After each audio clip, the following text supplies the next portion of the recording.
Steve. I think Steve, you want to double check your audio, mate? Everyone on the chat's just telling you that your beautiful fucking speech was just muted. And all they can hear me is just mumbling in the background. Oh, God. Thank you, everyone. Thank you, Belmont. Welcome back, everybody, today. Welcome into the amazing, wonderful trip down the nostalgia superhighway. We're starting off wonderfully hot here. The engine is roaring. The fires are burning. And we're ready to take a trip back in time to a simpler point in your life. A simpler point with maybe the most important thing to you was composite video. As a matter of fact, maybe it was so important to you that you forgot to unmute your microphone on your live show. And that's a reality, folks. Anyway, please, welcome in today. If you haven't already, and you're still here, you didn't run away, please hit the like button for us. That's right. I brought out the big guns today, and I'm not talking about these guns. No, not these guns. I'm talking about my lovely friend, the amazing, fabulous man from down under and over yonder, couple ponds in between us, couple thousand miles. It doesn't matter. We're here live. Steve, what an introduction. These are getting better every time. Every time. I love it.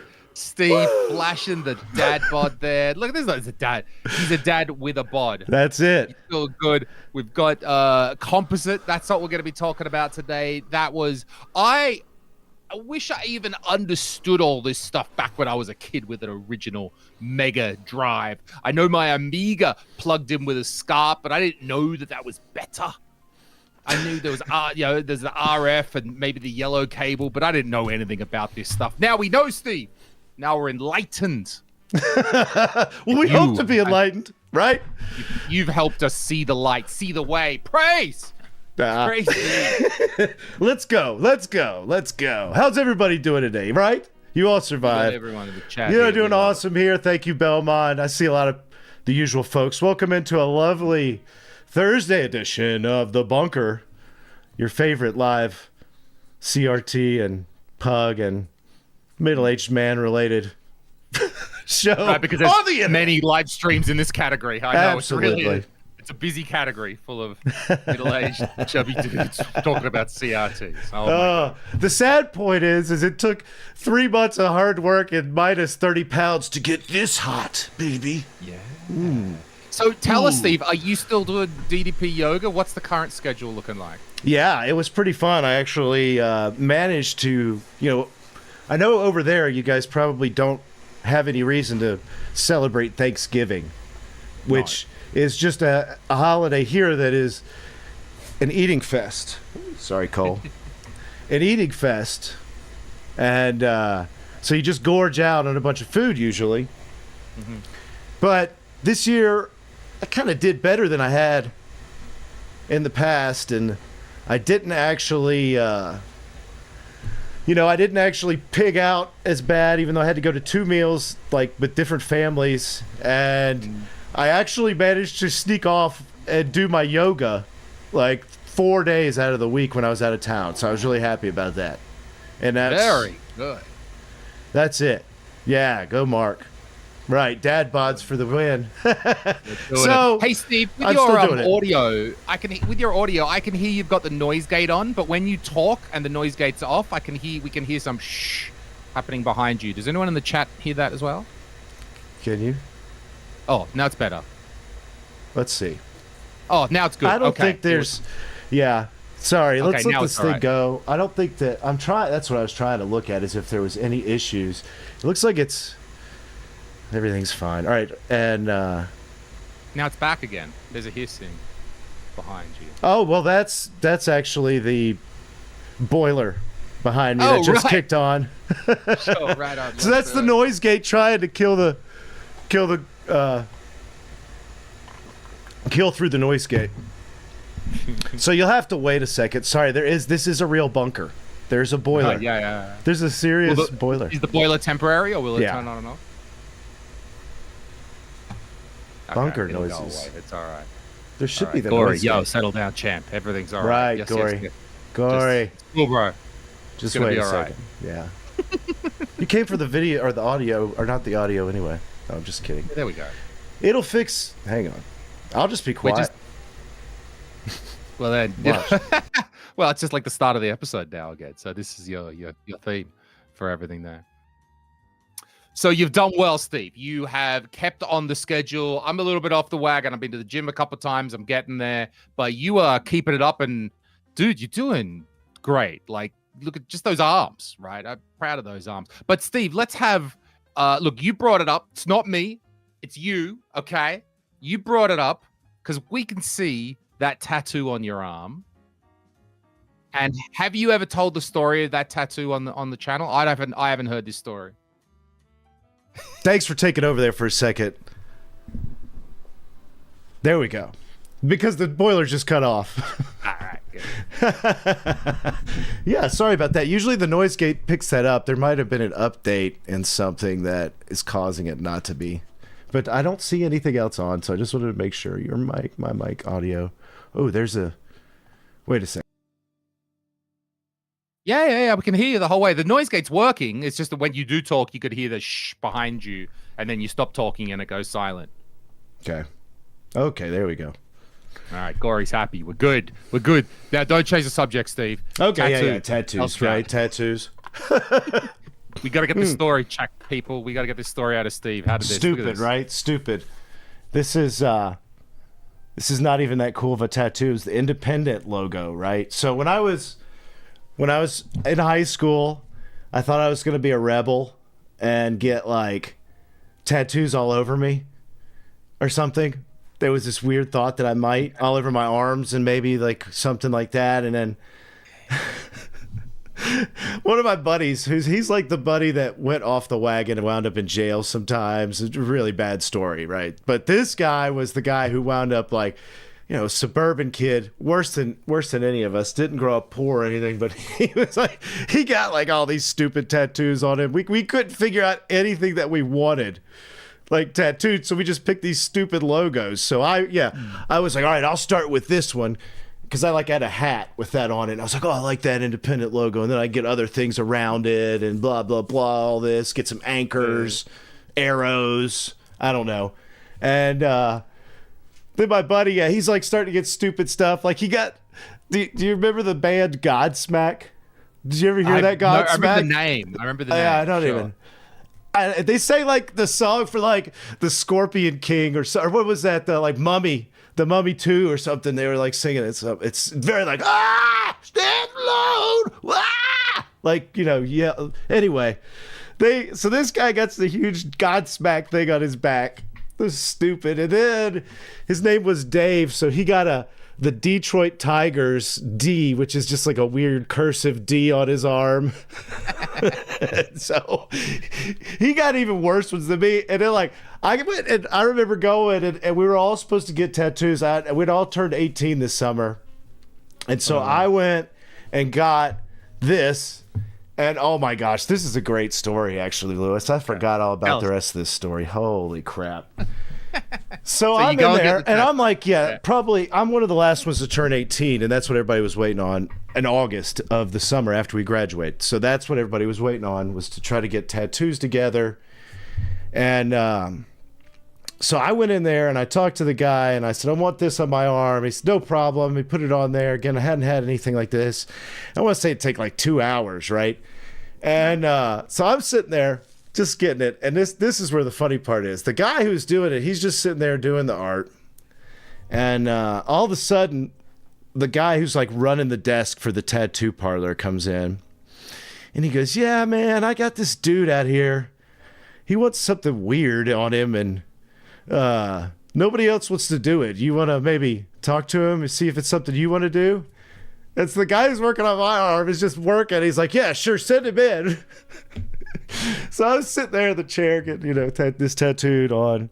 And the guy comes in. And he's this big, like, grizzly looking dude, like, got a full beard and full head of hair. He's probably in his 40s at the time. And I mean, I'm 18. And he's got like a full big flannel shirt on and stuff. And he's like, yeah, man, so what do you want? And he's like, hey, dude, so here's what I want, man.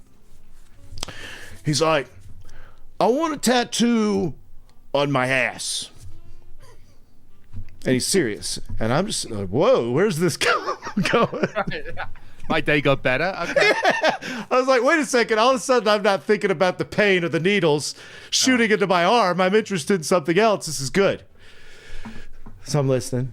The guy goes, well, okay, yeah, I've done that before. And, I'm comfortable with that. That's not a problem. Real professional sounding, right? And still working. And he goes, all right, yeah, so here's what I want, man.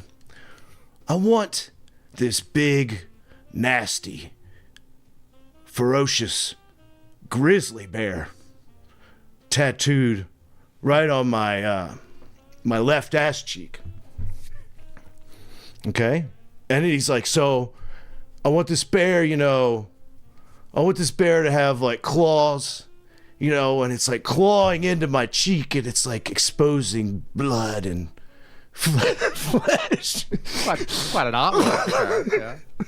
And he said, all right. And he's like, and then like my hair will be like the bear's hair.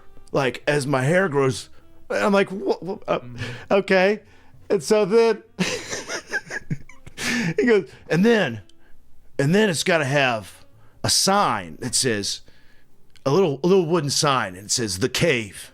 And it's pointing towards my butthole. He doesn't say butthole, but he's like, it's pointing right towards my, hole. And the guy's like, okay. And he's like, all right.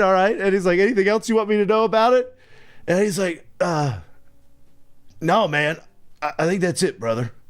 And I'm like, okay. And he's like, all right, well, yeah, I'll give you some draw ups that I could do for you if you want, like that. And he's like, yeah, that'd be great. Yeah, absolutely.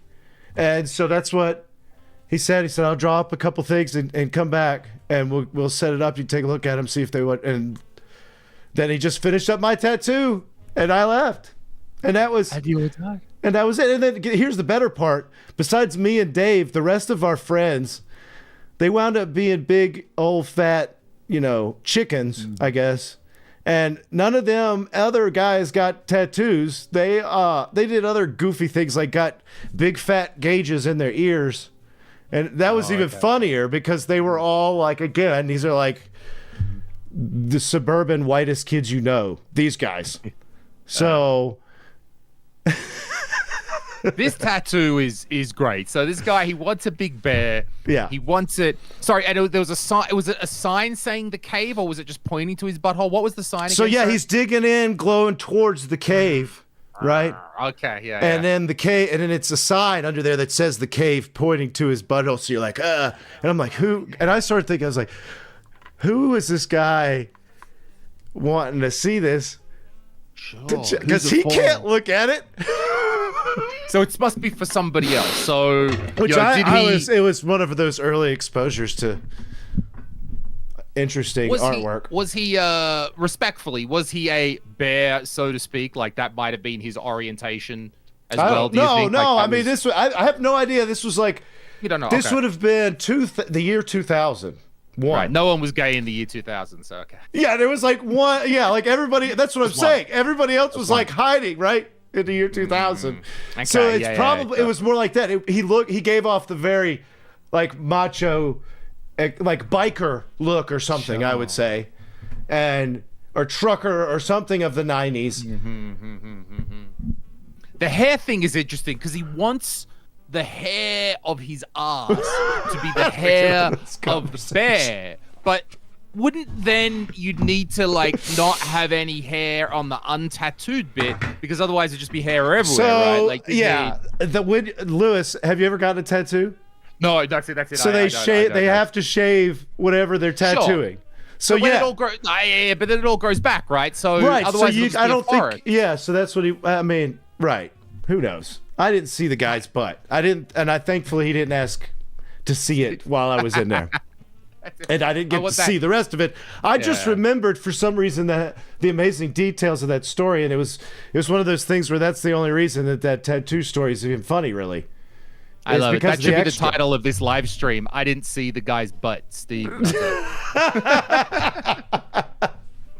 Yeah, poor people who thought they were getting to look at some new retro tech, right? You know, talking about tattoo butt.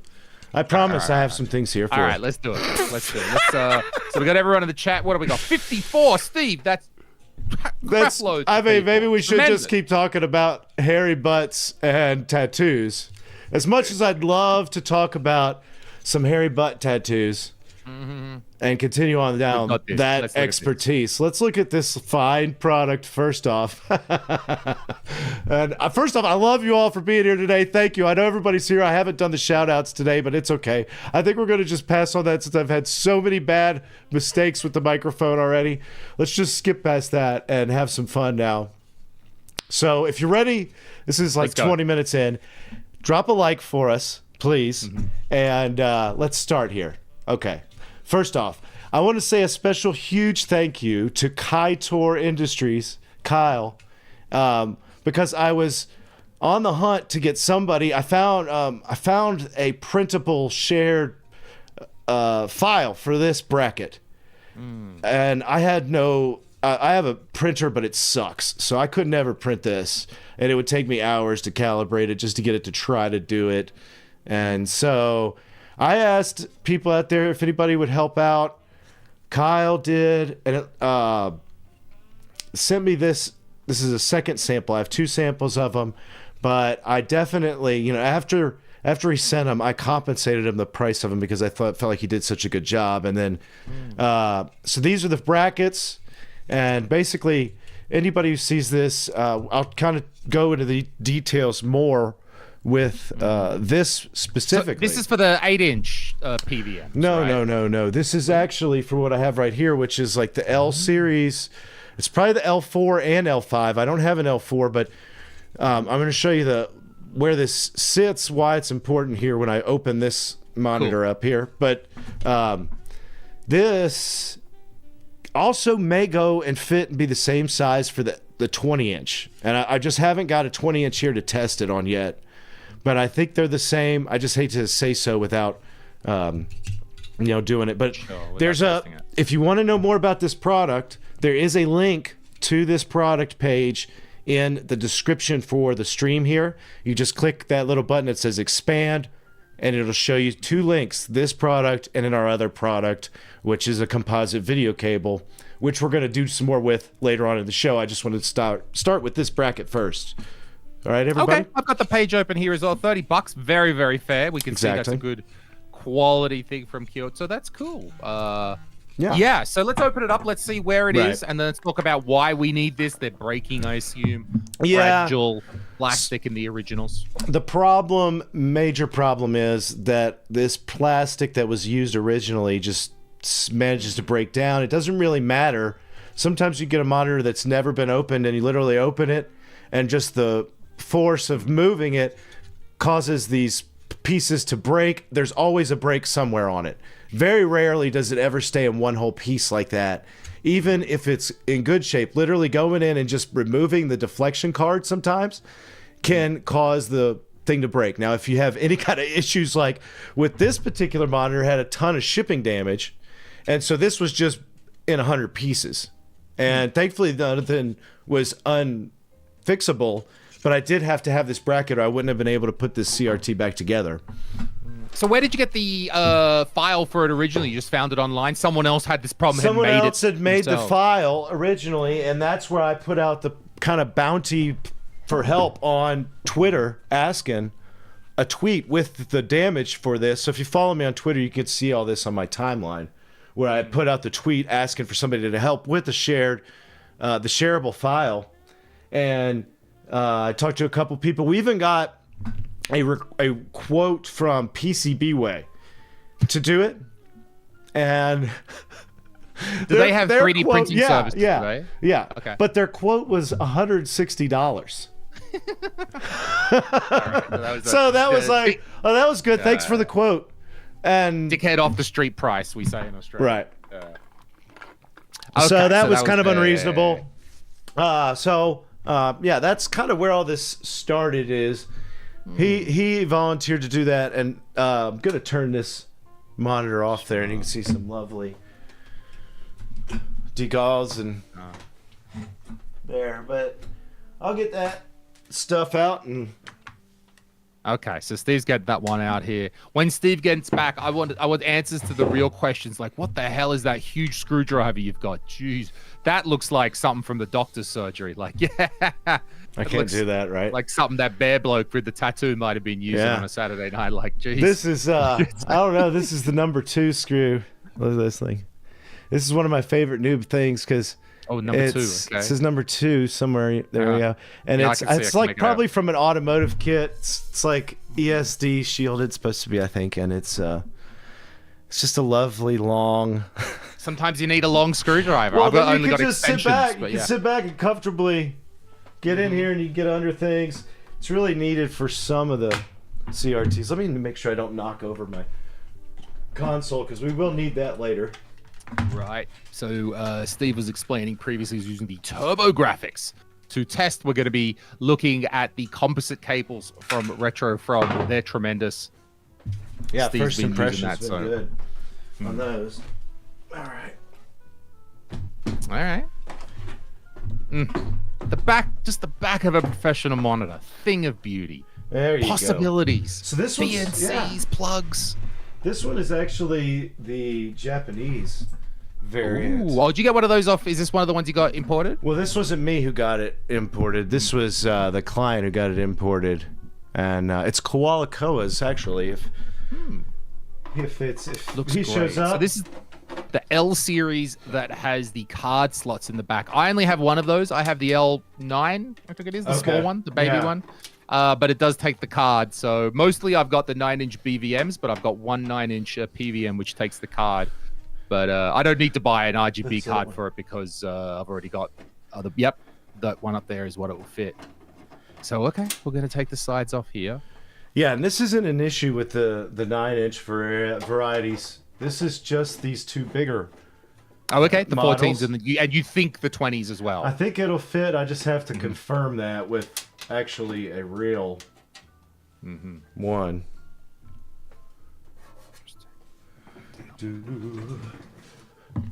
So there's 6. Here's something that I find interesting too about people when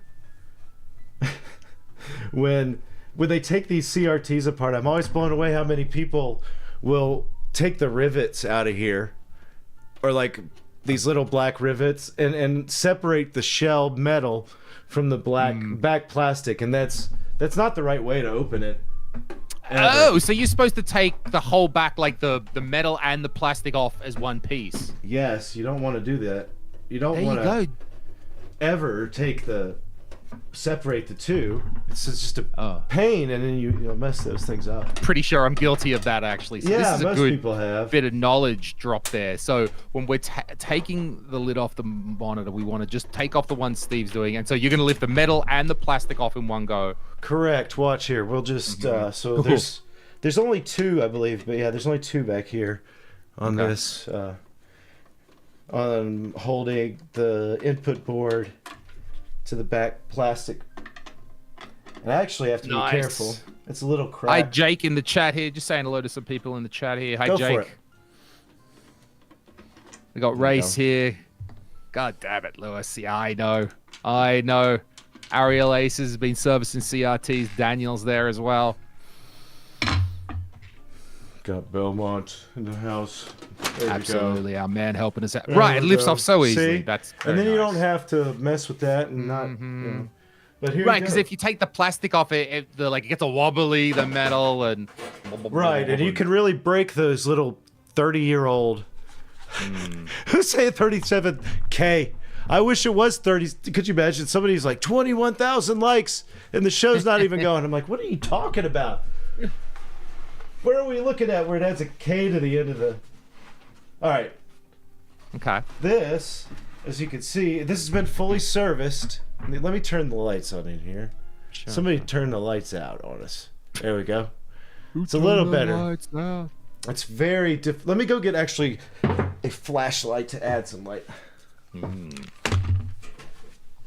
So I think when we're looking at the side of that monitor, you can already kind of see where that bracket goes. So it's holding on, I think Steve said the deflection panel. So very interesting that this is needed, and this is how they're able to keep such compact sizes and fit so much in with this very crucial bracket. Yeah, so this, let's see here. Yeah, in the chat, Jake, yeah, buddy, it's definitely not 37,000 likes. One would like to hope. We would like to think that our talk about bear tattoo butts is important conversation that society needs. However, it might be 37. We may need to hire a couple hundred marketing firms to just be blasting the show like out to every person on planet Earth right now.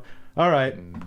So this is the installed bracket here, and it's been completely... I mean, it's been in here for probably a good week or so, no issues. Didn't have anything. It even has these nice things where it's slipped over. Like, it has to slip over that edge right there, which you can't really see that well from the camera right there. Let me see if this will help any. Well, I'll expand this out. Here we go. Talk it in the chat to Six Vibe. Yeah, buddy, I'm not going back to Japan this year. I should save my money, to tell you the truth. You know, maybe my girlfriend and I are gonna, you know, who knows, maybe we're gonna make a family soon or something like that. I can't be spending money every year on such a trip. So I think maybe I think I'm good this year. Also, my girlfriend wasn't very happy that I went over Christmas and New Year. Fair enough too. So this year, the deal was I would stay here, not going to go off for weeks at a time. And I think maybe the year after, let's see how it goes. I think I'm good. I had a really good time. I had 4 trips in a row. So I think I'm good for this year. I'm gonna sit out the cold Arctic snow. But let's go back to Steve here. Yeah. So these brackets are... So it's quite amazing. The printer... Someone's done such a good job of creating this file to begin with. So there... And I should give him some better feedback on this stuff, right? Because there's some things that were in the original design that's being printed that's not important at all. There's this little piece right here that was just on the original that has... It's like a hook in case you were to install a board behind it for maybe something. Maybe it's on a different monitor, but not this one or the ones I've usually worked on. So anyway, the important thing on this side is there's only one single screw up here that this is holding into on the main frame. So that worked nice. And again, it has this hook over here, this hook over here. And I was really blown away how that just fit perfectly, considering he didn't have the actual monitor to test this, right? So he had to print it and just send it to me and hope this would all fit right. Other things that... Like, this is a ground label. This is how this was originally hooked on here. This ground just, like, run. It's not anything, like, around important. That, It was just run that way. So it's all, like, original like that. Now, the other thing is there's, like, a tab down here at the bottom. And let me show that on here. Yep. And you can see a little bit better. So this little tab right here where my thumb is, that's designed to kind of safety hold the board on the front in there, and then you actually have holes right here and right here and right here and right here, and you can screw in then the corners on there for stabilization and holding that first main deflection card. And then just to get a little bit more so that whole detail. I think you kind of said it, but just to be sure, that whole bracket is being held in with the clip, those 2 clips, and that one screw is holding the weight of that whole for thing. the most part. And then it's the design of the bracket, and then that's what's holding all the weight. And it's such an odd angle, right? So thankfully, I guess it was engineered correctly. So it's gonna be harder to see this part because I can't get too close in there, I guess.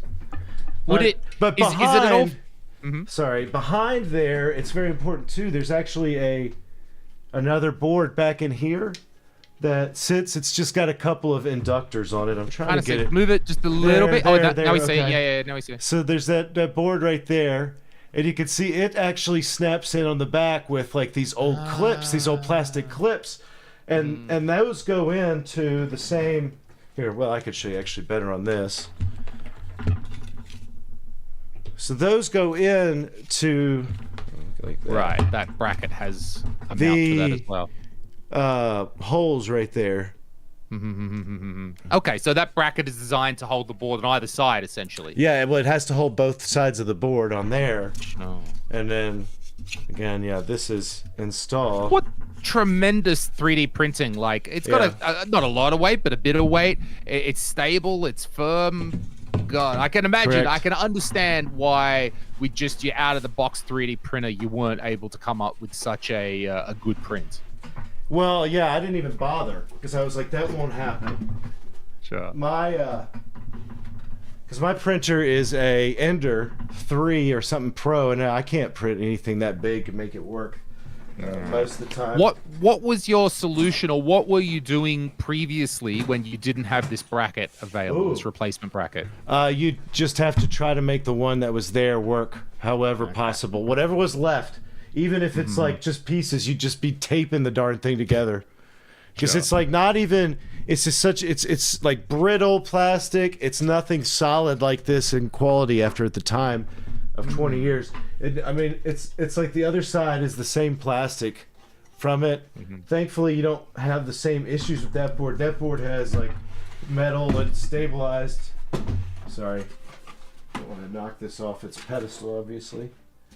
But that's pretty much the bracket here. And again, if anybody has this monitor for $30 now to be able to just get this, and again, guys, I want to make this very clear because I think there's a lot of people kind of talking about this sometimes, and this goes without being said a lot of times. When I do like product reviews like this, I did commission him to do this, and I'm giving you a review of what I think it is. I think it's great.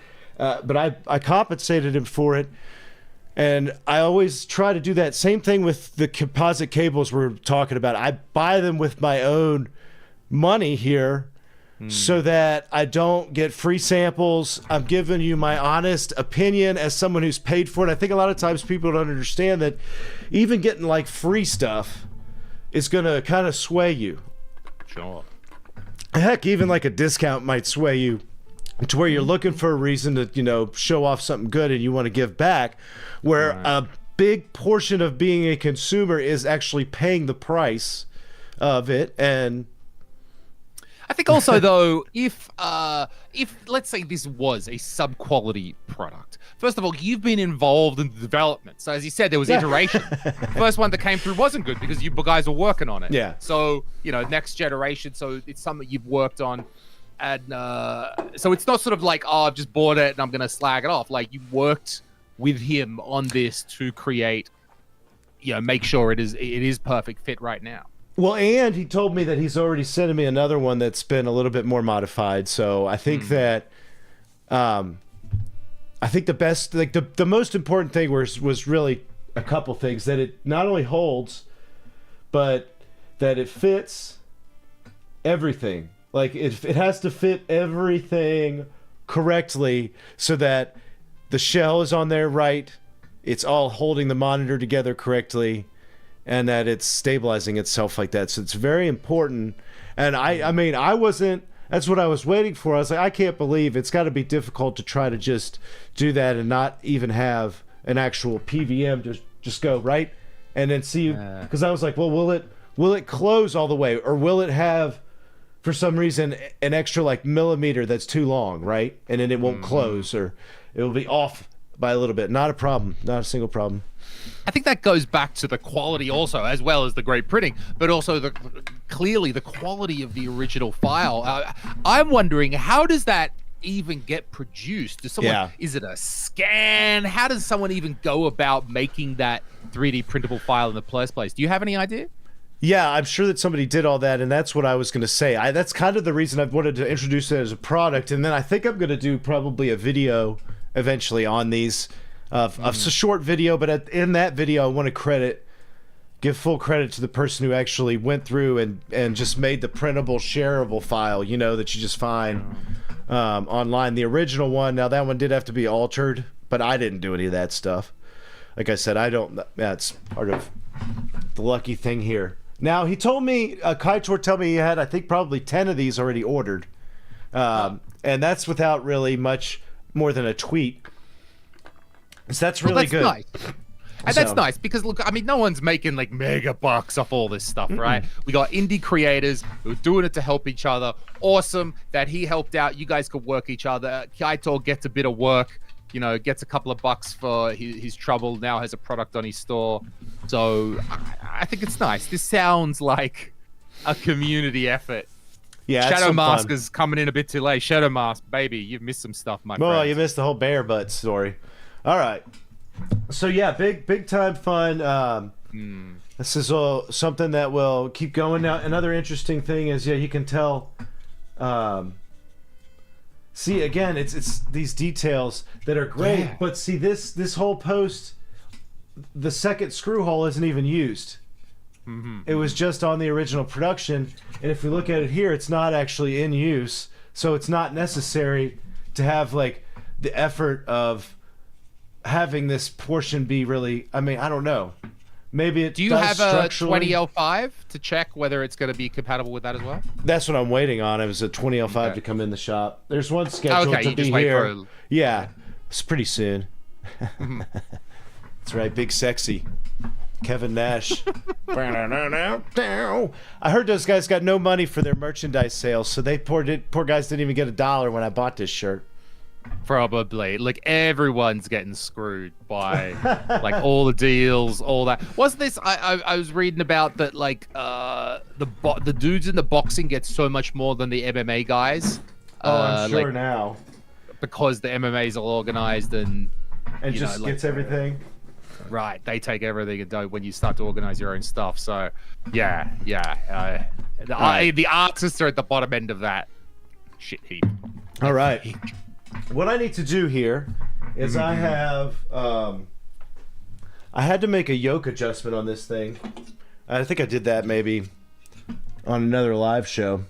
And what I have to do is I need to put in a little bit of adhesive or something to just keep the yoke from moving now that I have it open, and then I can close it back up and put it back on the shelf for when it's going to get picked up.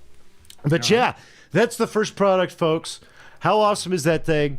Do us a favor if you have it. Give us a like for the gun show. Still going on here. maybe if we get up high enough in likes, I'll show you the bear I got tattooed on my ass. No, I'm just some kidding. Guys unliking. All right, here. Koala. Hey, it's Koala. There he goes, yeah. He's here. All right. Come to see his PVM fall off the table. It's great. That's right. See it go boom. So are you going to do the yoke thing now? Is that I don't have to do any adjustment. I literally just have to apply a little bit. Just got to glue it in. Okay. Yeah, which I have. Is there any way here? Is there any way to give us a view of that? Because isn't it top down? Let's see if we can do something. What do you got? Ooh, gross. Look at this. I will, Mark. I will kind of offer that thing. Yeah, if somebody wants to buy, I'm trying to get him. See, I'm trying to have Kaitor have more available for me. At least to have a few. I probably ought to just get a 10-pack of these things and keep them here. And then if people want them, because I think that they would, unless yours is in perfect condition still, which it does happen, but it's literally probably 1 of 10 is in like that. If there's any break, you might as well replace it, because if it starts breaking, eventually the whole darn thing will. Right, imagine it goes back. I mean, it works for you, and you're very gentle, and you manage to fit it in place, but then something in shipping just bumps it the wrong way, and then... Yeah. So, just going to use a little bit of this. Whoops. So what do we got here? This is just what is that? This is just like some gasket maker stuff called RTV, and I have to penetrate it deep because it's been sitting here. Oh, baby. It's stuck. And it's all hard. It's stuck, and it's hard, and it's blue. He's got big blue... Oh, big blue. Big blue ones. It looks just like, yeah. So, okay, so you need some more of that stuff, mate. You got to go to the hardware store. I know, right? Look at this jiggling around motion in the ocean. This stuff may never come out of it. I might have to cut it open. But I just need like a touch of it. I don't even need that much. It's not coming through there. It's about to. What it's going to do is it's going to explode out the side of this and get all over the camera me. like this. It already did. Finally, the cheap porno that everyone knew this live stream was. We got some. We got the Steve's blue cum. Yeah, no, that's that. What's his name? Papa Smurf. I actually dressed as a giant Papa Smurf for a Halloween party one year. It was pretty demented and scary. I had painted my face and like everything blue. I had blue face. Oh, controversy. Listen. I just canceled myself. Sorry. It is. So the blue face is out there. Steve, do you know your audio cuts out when you go too loud? Have you got like some limiter on Probably thing as well? Yeah, okay, it's all good. So, because what happens is you laugh, and then we just see you go silent, going. Ha ha ha ha ha. Jabba the Hutt, Steve. All right, so you're piercing this thing open. Yeah, now I got getting some of this goodness out, and you're just gonna dob it onto like. Yeah, and then I'm gonna just toss this thing after that if I can get a good amount out of here. It goes on the Let's see. There we go. Get some. Can you angle the camera down so we can see it? Yeah, quite see. when I get over here, I'll do that. So okay. here's get what over here. All right. Here's what I'm looking at. It's just a little dab of blue. It's like a little blue matchstick. Okay, yeah, kind of. And then let's go over here and just see. Oh, here we go. All right. Let's see if I go like over this side a little more. You can see my laundry and my dance pants. Don't look at my leather pants up there, okay? Those are my secret leather pants for when I like to do my Saturday night. That's for when I do my Rod Stewart sexy dance, okay? It's the type Steve puts them on for the DDP yoga, just for some, the authentic feeling. For the Discord, man bod or dad bod and mom bod room. All right, so this is probably not something that let me. Oh, we can kind of see through there. Strangle myself here with my cable. And asphyxiation. Right, now we're really getting into it. Let me move these cables underneath it. What a cluster. All right, so this. All right, we can see the yolk there, sure, through there. Yep. I don't know if I can even get it even closer. Oh yeah, if you angle the camera down, then beauty bonza, mate. So this is going pretty much right under this stuff. There's literally the. You can't hear me, I'm sure, right? Yeah, no, we're here. Yeah. Okay. Because my microphone's way over there. Nah, we got you. You're good. You're a bit distant, but we hear you. So, okay, you're dabbing it in there. Very good. Yeah, I'm just going to use these. Try to get some of that. That's not. Right. So you're going to sort of dab and put this stuff on, and the idea is that this blue gunk is going to set, and that's what's going to keep the yolk in place. Is that correct? Well, it's just the convergence rings. Oh, just the convergence rings, right? Yeah, okay. that's just. I'm giving a small layer over the convergence rings because I had to move one of them. Sure. So that's this stuff is often, I've noticed, usually white. Yeah. Like if I've opened up, it's often white. Yeah. It's. Oh yeah. Yep. Down in there where it's white at the bottom of the screen. See, I put that blue line. Like, right, just see where it's some right of those there. Look at those right down there where the cable bundle is. You can see that little blue mass. That's what needed to be done. Okay, and that that's was the last thing for this. It's always good to give it another test run. It's very interesting with the convergence rings around the yoke that like there was never a more movable solution found. It was always just glue them in place, and that's just how it always was. Yeah. Oh man, how did that happen? That's funny. All right, there we go. Let me get everything back over here. There we go. All right. Yeah, it's kind of interesting how they just didn't. I don't know. I know why, because they didn't want anybody to go in, and they didn't want them to ever move, because then if they move and it could completely screw up the image to where people think the TV's trash, right? If you don't know anything about a TV and you see misconvergence that bad, where that thing moves, makes the whole set look wrong. Then why are you even in the back of the television then? Oh, by the way, Kaito's here in the chat. Hey, buddy. Yeah, dude, we've just been talking about how good, well made, how precise this bracket is. It's really working very, very well. And credit to you, my friend, for the high quality of that print, that it's really holding on by like one screw and two brackets. And the whole thing is holding on really nicely. Yep. So, absolutely. Right. So what I'm going to do is I'm just going to go back. I'm going to put that backing on here, and you kind of see that, and it'll show you how it just slips over that, and it's not going to, it doesn't interfere with anything. Talking smack. That's right. That's why we got the NWO is going to knock you out. Spray paint, black NWO all over your chest. Well, I remember being like eighth grade or something, and that happening. Oh, back in the 90s, Hulk Hogan. What? Tell me, I don't even know that reference. Became a bad guy. It was when Hulk Hogan became a bad guy. Come on, the NWO. He came out and I think they beat up the Macho Man. They were supposed to be tag teaming with him against Kevin Nash or the old Diesel and Razor Ramon.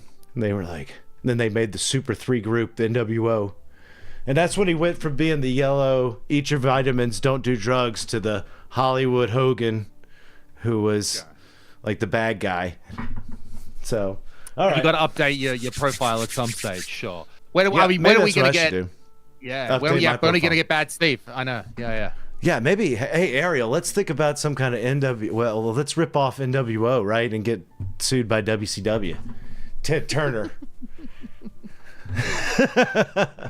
All right, let's I'm gonna put the back on here. You could hang with the chat for a second. Sure, let's hang out with the chat here.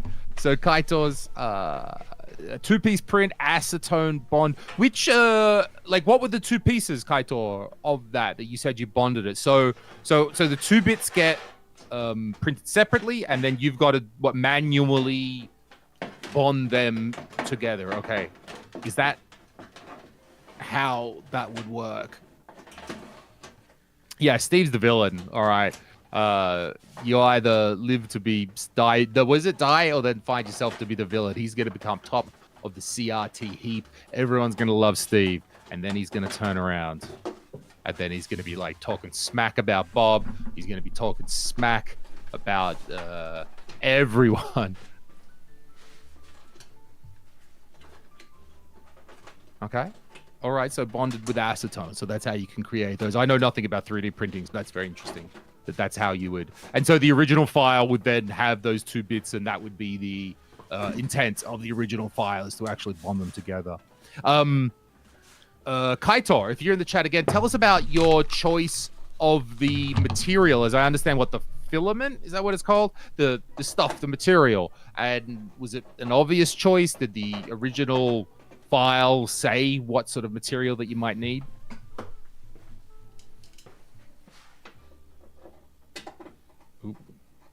Kaito, are you trying to post links, buddy? Because they're not going to work, unfortunately. Are you a moderator? Are you me? Yeah, yep. In the chat. Yep. I think you could post links if in the chat. I can post links. I just can't see them. That's all. Okay, yeah. No, Kaito, I think he said like this. I wasn't sure if he was trying to post something and it got blocked. Yeah, a WWF arc in the retro community is what we need. Definitely. I can see Yahel getting in on it. He's going to love it. Printed with ASA for heat tolerance reasons. So first of all, what's ASA? That's a particular like that, and heat tolerance. So okay, it gets pretty hot in the monitor. Did the original file say, hey, you got to print it with something, or how did you know that heat would be an issue, or you just used your own noggin to realize that might be a thing? Yeah, Ariel Aces, thanks, buddy. You can post the link there. Okay, PLA will melt sag in low heat situations like a PVM. Okay, fair enough. So I didn't know that. So PLA just wouldn't be, even though it's not mega hot inside of a monitor, there's still some heat going on there. Belmont's a great hype guy. In terms of hype guys, I mean, he's solid himself, but hype man, yeah, what's up? All right, we're back together. All right, yeah, everything's back. Went on really nice and smooth, and you can see it just fits perfectly. I did hear you say stuff about. I could show you on the bracket. You can see a little bit where the glue is. Okay, yeah. Because I did forget to mention that it was actually glued as 2 pieces, so it's glued right along here. You see that line? Oh, okay. So that long, okay, This yeah, right. line, That long is that it? Yeah. That's the glue line, and it's against. It has 3 major posts glued together that are like reverse. It's a very cool like design the way it's done because it is like a feat of engineering. Funny enough, I mean, really, it's not. I imagine there's some skill as well when you're designing a 3D print to understand where is the strongest point to make the bond.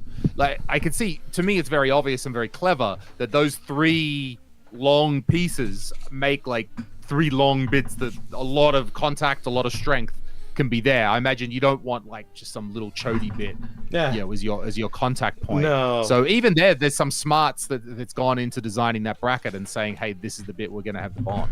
Right. So I'm gonna take and remove this, and I'm gonna move to a different set of CRTs here, which I'm gonna set up for the composite video demonstration, and I've got a couple consoles here, but that's the first product. So it's great. So in the chat, we're getting a couple pictures of we're seeing here. Ariel Aces has posted the picture from Kaitor showing how he is clamping it all together to make sure it bonds correctly. Awesome. All right, let me go set this up. All right, so you set up that one. Good.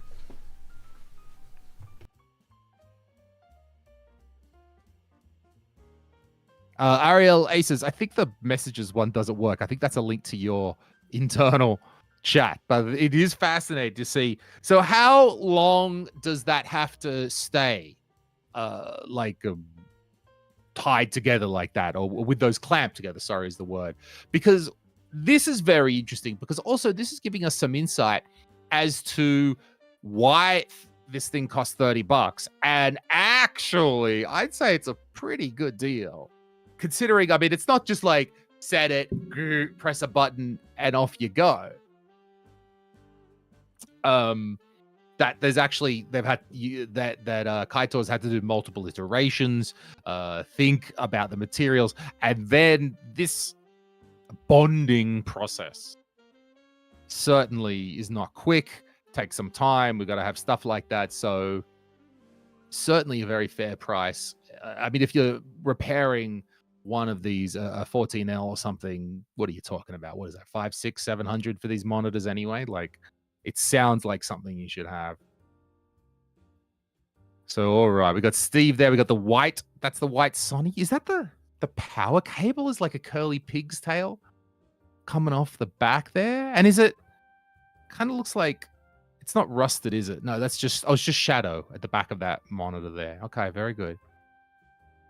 So we're going to see the TurboGrafx, and I'm still, I think, fascinated by TurboGrafx because it was something you guys had in America, had in Japan, but never really was a thing in Australia. We were too far away and too poor, and it was sort of, I guess, never a big enough seller that I knew of the TurboGrafx from the magazines that I was always reading and stealing from the newsagent, but I can't say I ever saw one in person, I think, till I even went to Japan the first time. So if anyone's in the chat who's not American, what were your experiences in the TurboGrafx in your community, in your culture?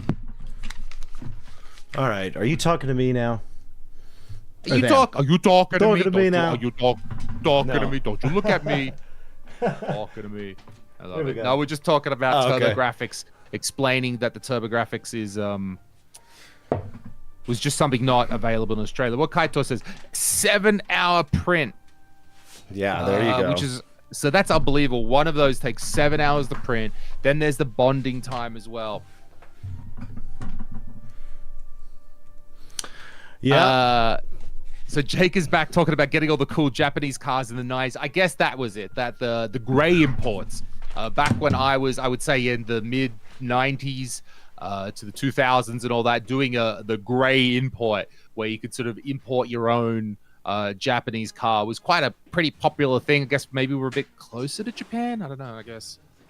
Even at the time when I was at university, I had a Mazda 323 and I blew the engine on the first one. Not my fault in any way whatsoever. And we got a replacement engine that actually had been imported from Japan, not the whole thing. And it would have come out of the Familia, which is the name of the 323 in Japan. So, and it was still worked out to be like cheaper. It was cheaper and a higher quality motor to just get the Familia/323 motor coming in from Japan. So we all had our things. Overclock-wise, we were too poor for a SNES in the 90s. My parents found a TurboGrafx 3 from a friend. That's nice. And time is talking about half a day of work. $30 is certainly fair for what you're getting. The quality is there. It certainly takes the time to put in. Right. So in Australia, Royce is saying we drive on the left-hand side of the road. Hey, Delusional. Nice to see you again, mate. You're here. All right. So we got that stuff set up.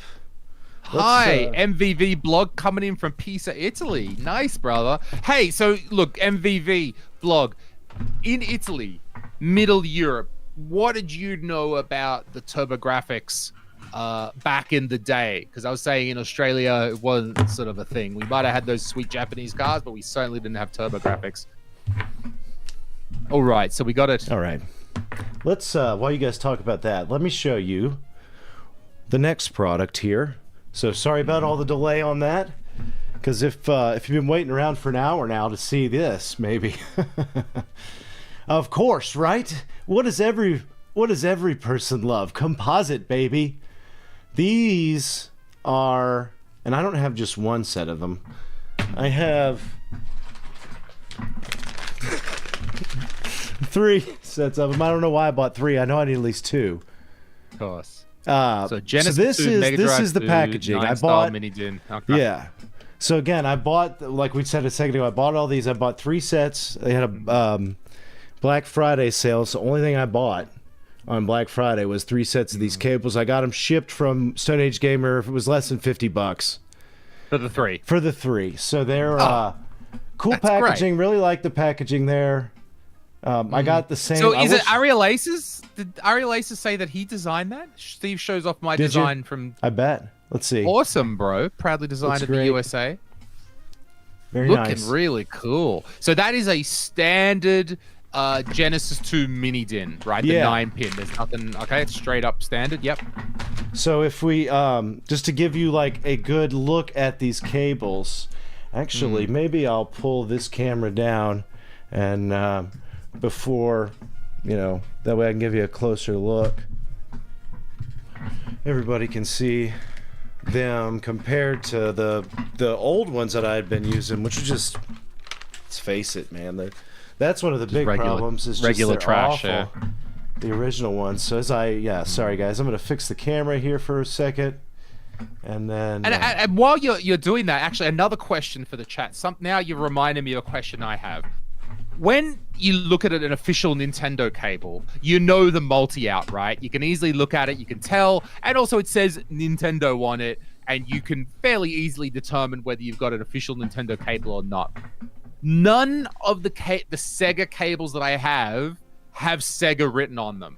And I have some Genesis mini DINs that I think I got them from a bin in Japan. They seem reasonable, they work reasonable, but I'm trying to think. I've never seen an analog cable that says Sega on it. What's your experience with that, Steve? I can't think that I don't think that I ever have, or I'm aware of it. I have like an RF box from Sega that said Sega on it. Yes, true. But I can't recall them. Like, unfortunately, I don't even have any originals left anymore. I just have these terrible things that always end up falling apart. Yeah. And it's like, this is already taped all up because it's just like on the verge of falling apart. It's generic, and that's what I always hated, was having to use these where they fray super easy, super thin cables Just no quality to it at all. It's always been something that's just completely overlooked. But if we but official, how to work out that your cables are the original I know. one. Does anybody have any idea if there's anything? So okay, as out Jake there? mentions, yes, the power brick should have Sega. Of course, the RF adapters has Sega. All right, let's go over here and I'll show you. I mean, let's say composite cables. I don't think anyone was really rocking anything else back then. But let's say composite cables with Sega. But even going up to, I want to say, Saturn, Dreamcast. I don't think I've got any of them that have Sega written on them. Maybe someone can help us out in the chat. Sorry, go ahead, Steve. Yeah, no, these are sorry. I'm looking at the video for a second. I know I've got it all in here for you guys, and I'm going to try to roll the camera a little bit there. So, whoops. Yep, there you go. Okay. Let me do that. There we go. So this is, again, the new cables out of the box. And first off, look how cool is that? There's his logo. Oh, that's dope. Right in there. Yeah. So this is nice to have this big kind of junction point, high quality right here. Both sides have the logo. Then you're broken out into your 3 heavy-duty cable. It's 75 ohm. I really like the end connection design, which if we look at it here, it's not just round. It actually has something that you could grab, like it's flat instead of just like continuously round. I actually like that design feature. And gold, nice. Yeah, very solid. Very good looking cable here. And again, it's just right there. Mayonnaise, mustard, and ketchup. And then nice high quality. I've never heard it referred to as that before. Mayonnaise, mustard, and ketchup. There you go. A nice nice 9-pin right there, DIN. Okay. This is not gold, this end is not, but it's nice high quality and really sturdy. Got you the arrow on there, which seems to be, you may have to have that or you just plug this thing in incorrectly all the time. Into whatever. And that looks like a thick, I mean, it's a thick cable. If you compare this, I mean, it's not even like, this is the original. This is like, all right, let me show you maybe a better thing to compare this with would be, this is obviously going to be a little thicker right here. This is a higher thickness, but what we're looking at here is the full on HD Retrovision component cables, right? So this is the same cable thing, but it's the HD Retrovision. So it's, you could tell that's it's not as thick, but it's beefy. It's as beefy as you're getting for, I love that for the build quality here, okay? Sure. It's as beefy as you're getting. It's almost there. Excellent shit. I mean, I would dare say you don't need any beef. Right, like what are you going to do, man? What gauge wire do you truly need? You're going to start picking up, before you start picking up stuff, outside interference. Now, I don't know that there's much, let's see, what else did I know? There was something else I was going to show about the cable. I guess we look at the So in the chat, package. Ronnie is saying that Ronnie S looked for he knows he has a Genesis composite cable that he knows original that came with him. And he says it doesn't say Sega on at all, which is so interesting. Like, they just never bothered to put their own name on it, while Nintendo are branding, everything ever made by Nintendo has Nintendo written on it. Yeah, and so here's the big question is what, I mean, I have not found this to not work with any, like, it's worked with everything that I've been using. I unfortunately, I in my move, I have no idea where I put all my adapters that I had for my HD Retrovision cables, because to be honest, I don't see how, I feel like it's all going to work. If it works now, and if it worked with the original cable that you used, it's going to work with this new one.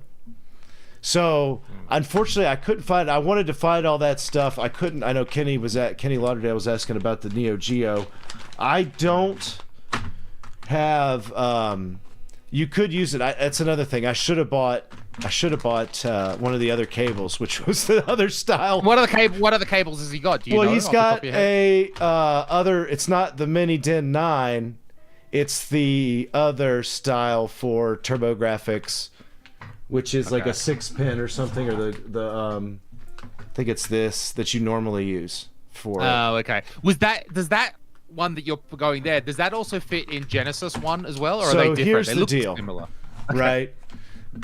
I was going to talk about this. Let's just go ahead and talk about it right now. This right here is the cleanest console that I can get for composite video. Like, it is unbelievable, the composite video I get out of this machine compared to any other console, just the console. But it isn't just because of the console. It's got the spark plug here, which was from Insurrection Industries. And I'm sure there's been other builds of this kind of a device here that plugs into the back. And this cleans up the video immensely. It also gives you RGB out of the back without modifying the console.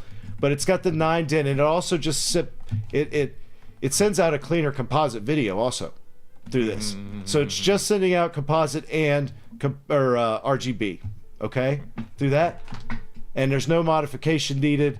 And then, honestly, plugging this into this, I'm going to show you that in a second. It gives me the cleanest. This is the cleanest that I've been able to find to just generate an awesome composite video signal, and also it can a super clean RGB signal that you could use with the component cables from HD Retrovision, and you can do some pretty amazing stuff in these old PVMs that I'll show you too today, where it will automatically the signal is clean enough out of this that it meets the standard for the PVM to run its chroma color calibration, which is an auto calibration. You don't do anything, you just have to send in a good enough signal. And I'll show you what a good signal looks like versus a bad signal, which even though this one has been modified, this one's been modified with the RGB bypass, this Genesis 2, it puts out a very nasty looking, this is MK 1631, very nasty looking That's composite interesting that video. it still puts out a nice composite. Is Well, it it's because not the as good. I don't bypass, know. Is it because that bypass isn't doing anything to composite? Is that it? I Or just think it's the video. The composite videos always looked like trash, kind of out of this particular one. Just that console sometimes. Yeah, it just is what that's it is. always kind of been like that. But I'll show them to you. Now this is just the two consoles that I have that we're going to be showing off, and then of course, everybody, we'd love to introduce you to our guests here in a second.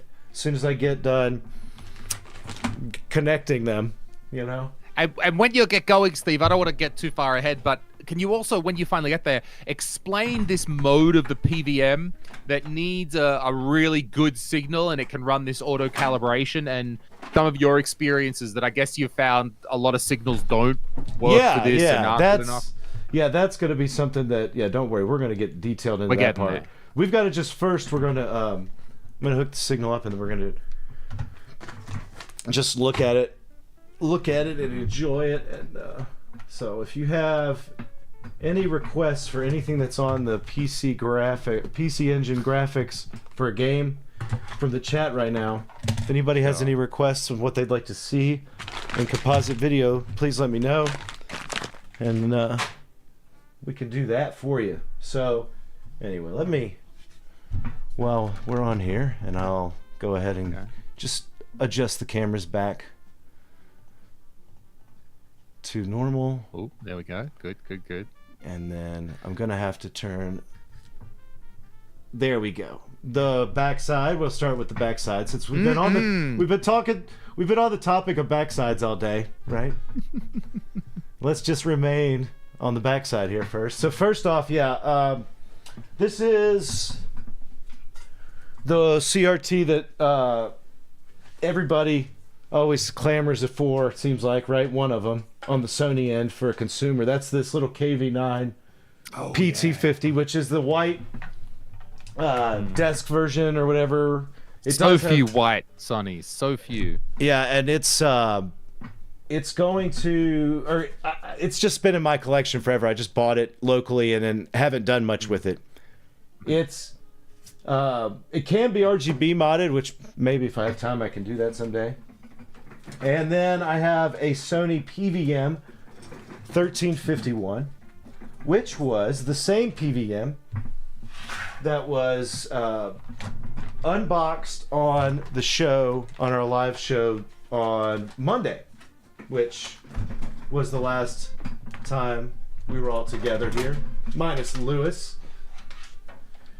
And so yeah, that was the first. This was that monitor that I unboxed there, and actually I went through yesterday, and after the show, and I fully restored it. It's been fully restored, and so it's ready to go live a lovely life. All right, so we're going to do it somehow that you alternate, like in one and then into the other? Well, I will change it. So what I've got set up, though, to start is I'm going to have a video. I have it on a loop so that the composite will be fed in. And we're not going to start off with that test. I'm going to just start everything and hopefully get everything set up. All right. Oh, are you going to take the composite out of the PVM into the consumer? That's just that's what it's hooked up right now. Cool. Right. So, like, if I turn this on, let's hope. I think it's coming on. Can't tell. Right. So we're using that pass-through feature that is a right. quality of a lot of professional monitors. That they have an input and then an output, so you can run your signal into the professional monitor, and then it's usually got an output often as well, so you could like daisy chain them and get the same signal in multiple monitors. So there we go. We've got them both coming out now. Let's turn that off. And the cave splatterhouse. Okay, air zonk. I would do air zonk, but that definitely will do some crazy strobing when it gets on the screen. Right. So we're gonna do slaughter. You do that. I'll be back in a moment. All right, go for it. So yeah, I'm just again using the console I just showed you. I've got it hooked up here. Let's go. We'll just let the splatterhouse run and see how that looks. Well, maybe we will if I went to the right file. I think I went to the wrong one. There it is. And the thing about this signal is it's extremely bright.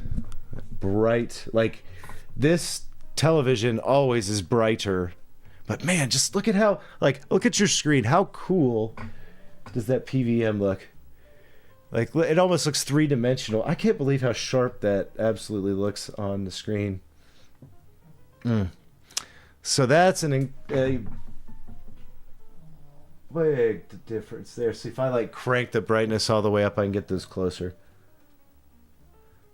The brightness is so high on that little TV, and look, you can.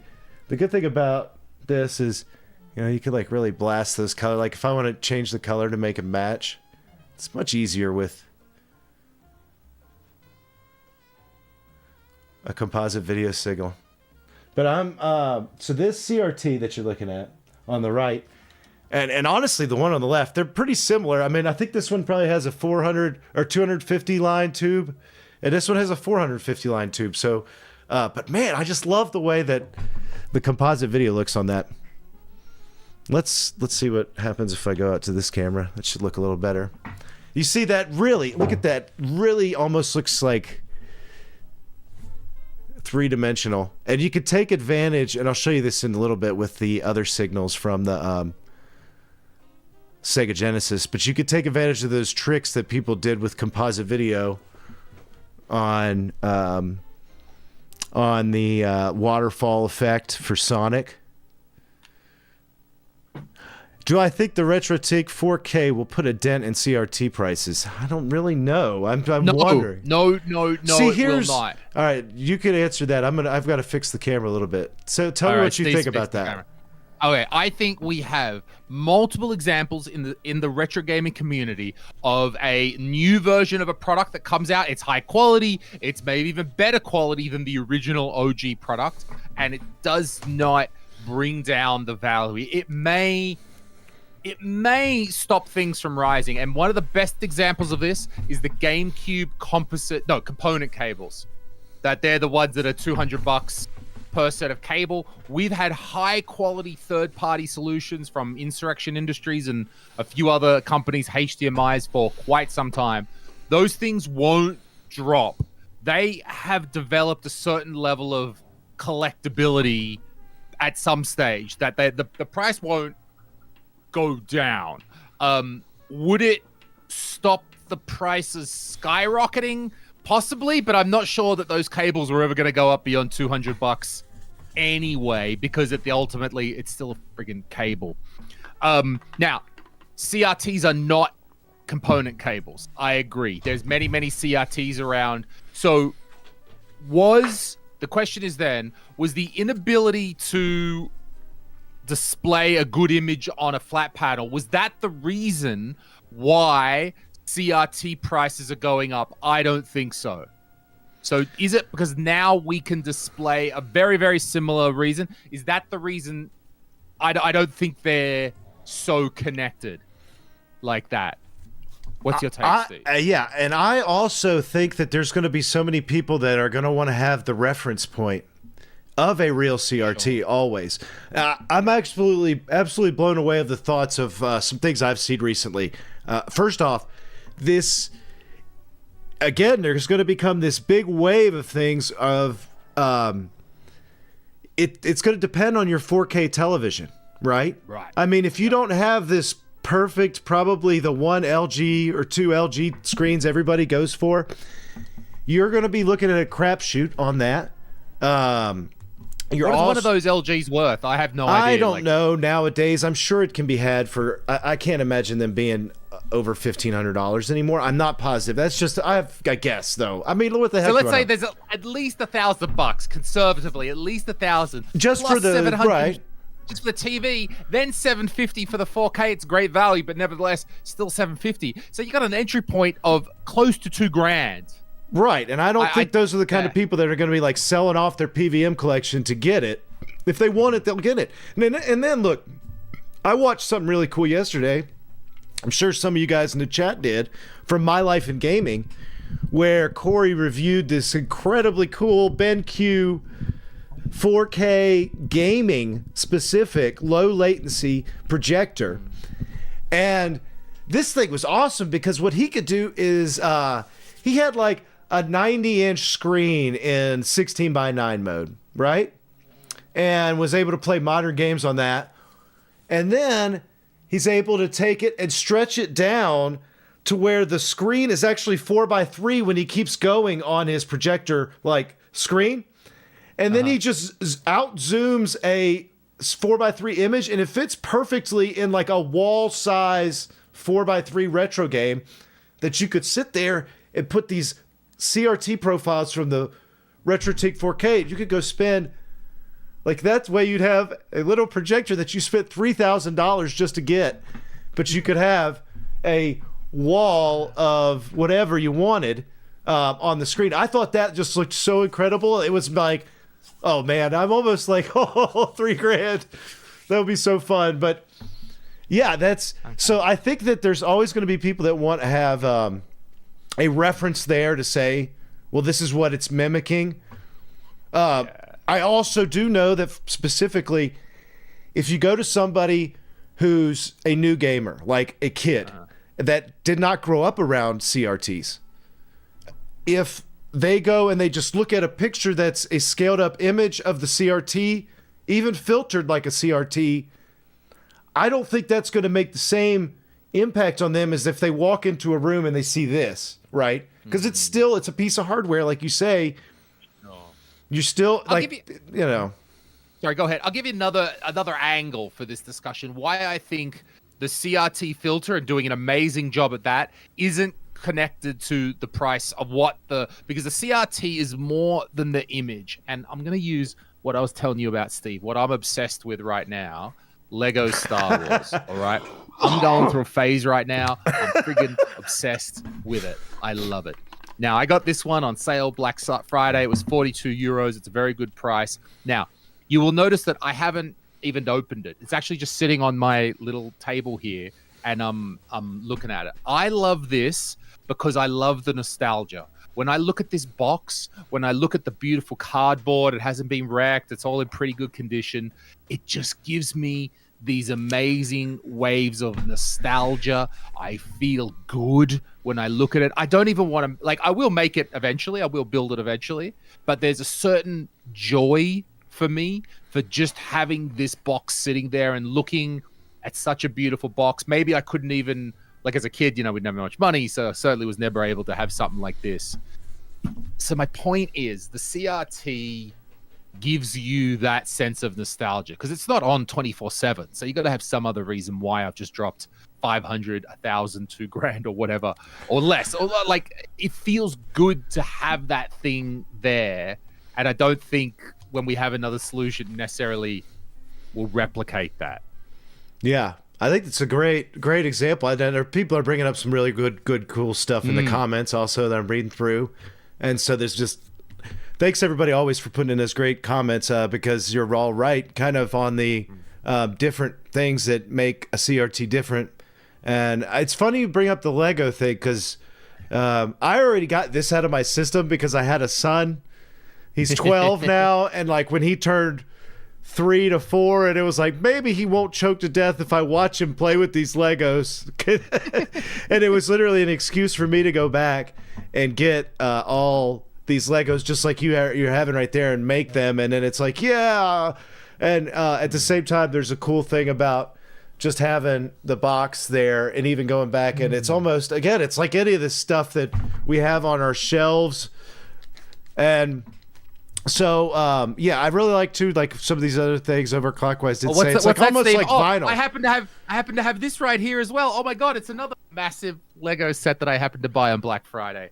Just saying. Sorry, yeah, I just wanted to show it. That's all. So, but there is that appeal of. So that's like people always used to, they count the Nest Professor on Twitter or X, completely showing always composite video stuff, and he's like, that's what I like, that's what I love, and that's great. I think that's exactly what keeps it's gone like full force, where some people it is all about just having a look of composite video, and then you also get still the great effects naturally that come with these screens of being able to process that old video really raw as it is without much need for anything else, right? That's the thing, is it always has the ability to do that on its own. So it's I feel like it's going to be a hard time for people to sit there. They might think they're going to do it, but I don't see a lot of people throwing their CRTs out once they get this. I don't see that really happening. I don't know. No, what are you guys going to do? Yeah, RetroTink 4K, amazing products. Certainly, it's an amazing thing. If I'm in that situation, it emulates it, makes it look really good. But yeah, they're separate. I just think that place where it's coming from inside of you is separate. They're not connected, because the original hypothesis, will it bring down CRT prices? No. And what it might actually do is, what it's probably going to do is this. It's maybe where the prices that go up are on the smaller units, because then it becomes having a 13 like this, having this as set up along with that giant TV of how you want it. I feel like these are going to become, a restored, good working, solid one of this size is going to be always a desirable thing to a collector. It's not too hard to move. This big one, even, it's only like under 40 pounds. So this reminds me actually another analogy of how they're similar but different. I was been testing a lot of light guns. I love light guns too, and I wanted to find out the best way to play House of the Dead on a not CRT, on a flat panel.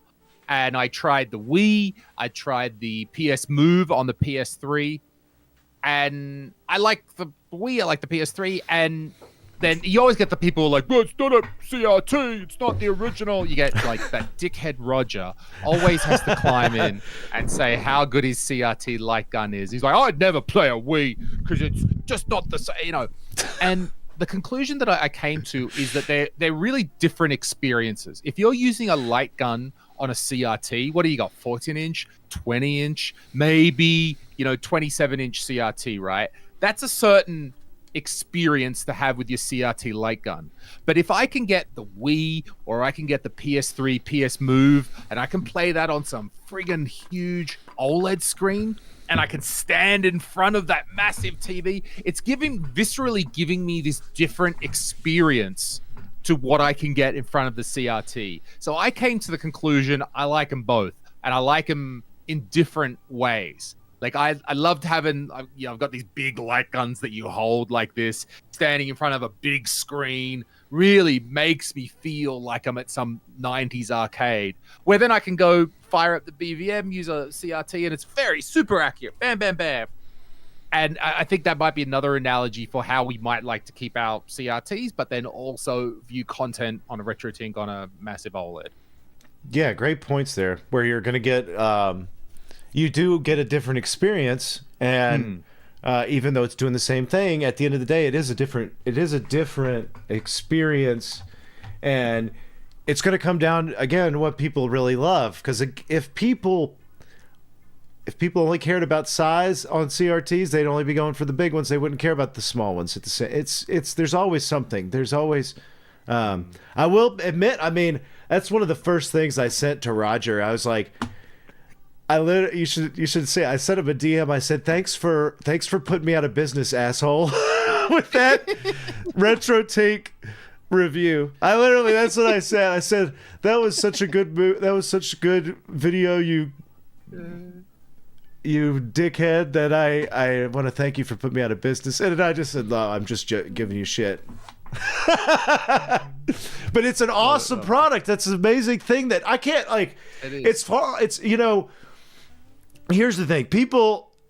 The tech world on new devices, hardware, is stagnant, right? Stagnant. Like what? Every time there's a new cell phone, it's not like it's big leaps and bounds. Most people are complaining about what they took off now. And if you think about it, this is one of the only spheres where you're actually getting amazing advancements in products. It's so unbelievable to think that that's what's happening. And we can talk about that a little bit more. But yeah, that's kind of like blown me away, is how much has come kind of from just Mike Chi and his work, starting from something, and it's not even his main job. And I don't know, I put out a tweet today joking, and this was a joke about, and this is the truth. In the Retrosphere, drama starts in these supposedly private Discord rooms, and then spoils over and just gets leaked out into Twitter, and then it's like, well, and then you're trying to like, what the hell is even going on here? But I only bring that up as one point to make on it, and it's the genius behind the marketing of Mike Chi with his product. It's all been based on sending actual units to people in the community. No money wasted on marketing plans, marketing firms, marketing analysis. It's grassroots everything all the way. And it is like, and it's coming out, and it's like showing that all this work from everybody and all this testing is going to be, has done wonderful. I mean, right? He hasn't done a single bit of marketing he's invested money into. And it's like everybody knows about this product and is ready for it, and it's just going to be coming out, and it's going to be so successful. And I'm sorry to ramble about it for so long. But no, it's good. I would even wonder what, let's say Mike Chi wanted to do marketing. What even marketing would he do? Google ads. Hey, he ought to just say he's a marketing genius it's literally grassroots marketing. It is genius. We need a billboard, a huge billboard. There's people who waste. I mean, we've seen it. We've seen it. That's what I think. Like, if I was a good documentary maker, I'd be interviewing, and maybe that's the only documentary I'll make in the next 5 years, and call it like Scalar Wars. And it'll just be the ridiculous story behind these two scalars that are coming out right now. And again, the difference in the marketing and everything. And I was like, I don't even want to inject any personal opinion into it. I literally think maybe if I'm lucky, I get interviews with everybody, just have them put it in there and just let the world see kind of and decide on their own. But that's not my stuff. The Scalar Wars hasn't come to the end yet. So I know that. Well, that's the thing is you're already ahead of the game if you're researching while it's happening, right? Okay, true, and then at the end of the game, you're like, holy crap, look, I have literally 3.5 hour documentary YouTube manifesto. The best part would be, though, if you made the 3.5-hour documentary and then it had really shitty quality because you couldn't upscale it correctly. I mean, yeah, I'll start it by filming it on those VHS tapes, and then and then I can't figure out which way to get it uploaded. I'll just use here's what I'll do. I would break down and just use this and make it like stretched out, just the 2K, the 2X. Just go from composite straight into the capture card for HDMI. But yeah, I don't sorry, we kind of jumped off the project here of the composite cable, so we'll jump back to that. We can go. It's a good thing to talk about, and I feel like there's going to be so much more. It's the hot subject. If I would have been smart, and if I am smart, maybe I'll just call this the Retro Tink destroys the Retro Tink versus CRT stream, and I'll just keep doing that till the algorithm is done with the Retro Tink videos and content. That's what we'll just call it. So we've got these beautiful cables here, so it's looking good, right? Yeah. So yeah, just to give you that's the way I could get the cleanest. And if I do a full video on this, I'd like to put this on the oscilloscope and kind of compare from a scope perspective, but I don't have all that hooked up today. So yeah, just running this through here. Now, what was that? What was that auto? Yeah, that's what I'm gonna. Right. Thing? Let's get into that. Sorry. So to get into that now, let's see about. Whoops! I hope I didn't. I just hit my keyboard. I didn't do anything. I don't think. Bam! Steve's deaf again, or microphone's off. Okay. So if we go to tools, and run the 240p test suite on here. And composite video. Okay, and if we pull up our test patterns, now to do this test, you must have a PVM that has the service menu. Let's see, and I'm actually going to switch over here and concentrate more on our lovely PVM. And I need to pull up our SM, and this is what it tells you in the manual, is to pull up this color bar pattern, okay? And it's on 100% brightness. And if this, when I change this, you'll see after I change over to a different generator of this, but it's just got to have this color pattern on it. And then if I go over here to menu, let me actually kind of let me do this. So I'm gonna go over here. I'm gonna take it off so you can see it better. Okay. I'm gonna go to menu, and it's this chroma setup. Okay. And then you hit enter on, but to do it, you hit auto adjust. And it's jumping around a little bit. Not on the screen, good. So it's saying there's no signal right now. You have to see select bars signal, set dente position, which just means the chroma and the phase need to be set at the 12 center, o'clock or something. right? Yeah, center position, which is 12 o'clock. So that's what it's going to say. But if I go back over here, it says, let me see if I can turn that down. Okay. It says auto adjust NTSC. You can make out a little bit there. Yep. Input. And that's what you have to do, is you have to have a good signal of this. So let me turn that back up. And all you do to do this is hit enter. Turn the contrast down, actually, and the brightness down a little bit on there so you can see better. Oh, yeah, that's good. That's okay, good. Now I can see it. So I should hit enter on here, and it's going to say start. All you do is run that, you hit enter, and it says progress. And the colors will slowly shift. And then if it works, it says completed. Okay? Now, when you go out of here, it says chroma setup auto. That's when it's not on. That's when it's auto set. So that's auto calibrated the color for the composite video input according to that color bar and according to the monitor's plan. See, if you turn it off, then it's just like that. But if you let it color balance, it actually looks better. It's hard to see the exact colors on that screen, but that's what it does. And you can run that if you can get that good signal like that.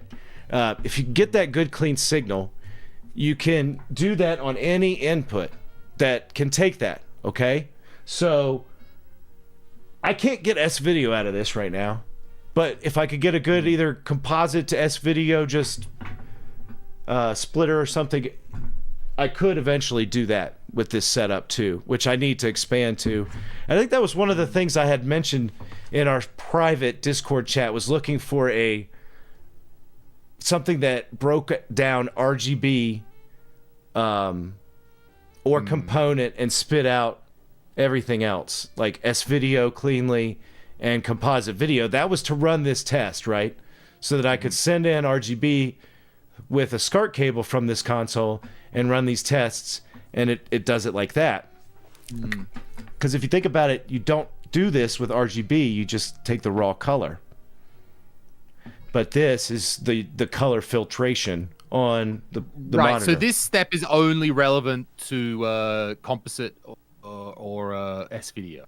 And component. That's the good thing about component. using component video on your PVM, is you can use this color. That's what we'll do on the component input right after this too. So let me show you that here. And is that because RGB encodes the color in a completely separate way, and you're just sort of sending in the raw 3 colors and sync that it can't do this calibration in the same way? Well, the RGB, yeah, there is no like color filter on it, okay? Whereas composite has the chroma and phase color filters kind of on it, just like it does for everything else. Right, so I know that. So if I'm looking at my BVM, when I'm using RGB, chroma and phase don't do nothing. Right, nothing. Because they're not relevant for that signal type. Yeah, it's bypassing all that for RGB and just going straight in whatever you're sending. So that's the composite video. And again, these cables work. You just saw me run that with these cables, and that's all good. It's part of the signal, and it's helping make that a really clean composite video signal. And if I switch over, and I'll just leave this all together and try to get some more BNC adapters so I can hook this one up. Okay, so we got the HD Retrovisions there, which are coming into component. So now we're going to try this same procedure over the component inputs instead. So yeah, it is, Kenny, it is very interesting that this set of color bars is a standard format.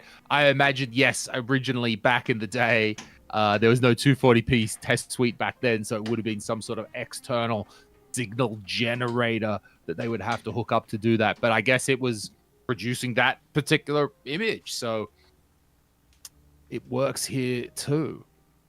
Yeah, that's a good way. Again, in the chat, so going from RGB or component down to S-Video and composite. I'm trying to think. God, I get so confused by these some things. I can go the other direction. I've got this old Sony box that will let you stick in composite and will convert that to RGB. It doesn't upscale it, but it'll just like convert it to an equivalent signal quality. But going in the other direction, I've got some good Extrum boxes that will go between composite and S-Video and back again in a high quality manner. All right. So there we go. So again, I'm running it now. I've just removed the just the composite video cable and switched over to the component, and then the RGB or the monitors in component mode.